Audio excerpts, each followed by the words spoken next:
Hello, guys. Imagine yourself at a work meeting. You have just suggested a couple of strategies to improve the performance of your company. When you expect a reaction from the rest of the group, you are met with silence. Nobody has much to say about your ideas.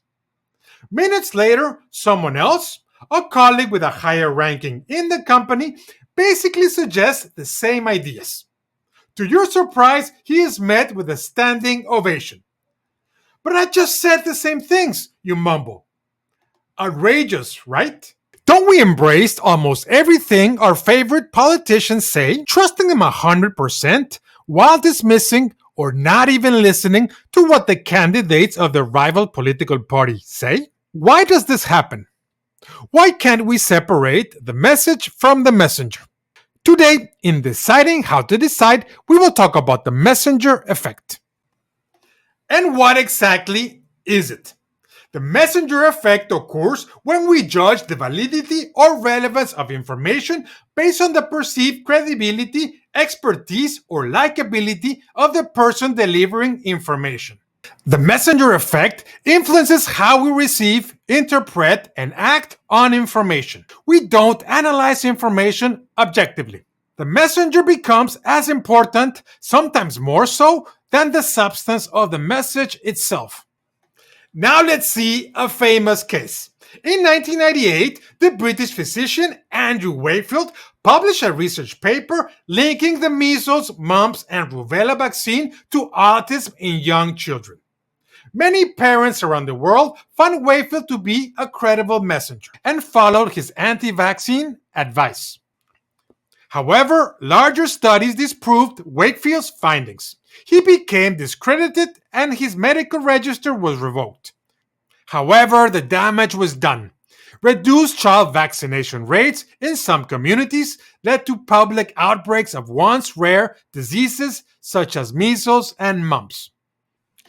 And why does this happen? We want to quickly assess the validity of an information, so we take a shortcut. We use our opinion of the messenger, which is easy to form, to assess the validity of an information, which is more difficult to do. Unconsciously, we shift the relevant question from, does this message make sense? To, does this person look like he knows what he's talking about? Does he seem to have relevant expertise and experience? Is he trustworthy? Is he trying to scam me? It's easier to answer the second set of questions than the first one. We include a judgment about the messenger in our analysis. And why it's important. How many people get their important information from social media?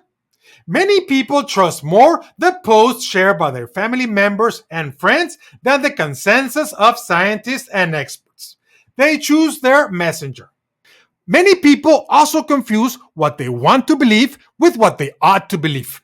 So, the messenger effect can lead to poor decision making by disrupting our ability to evaluate information in a critical way and by increasing our vulnerability to misinformation and propaganda.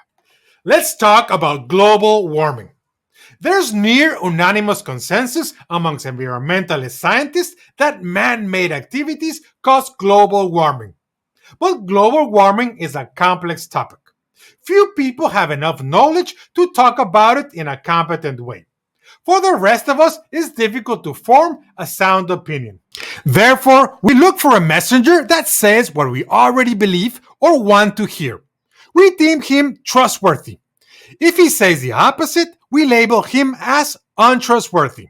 So, if you don't like the consequences of global warming or the actions needed to reduce it, you will unconsciously choose a messenger that dismisses the problem. The messenger effect is everywhere. It is difficult to avoid. So, what can we do about it? Be cautious. Before accepting information from a trusted messenger, consider that it might contain errors. Also, be wary of dismissing information too fast just because it's not one of your trusted sources. Look carefully at the information in both cases. You can also harness the messenger effect.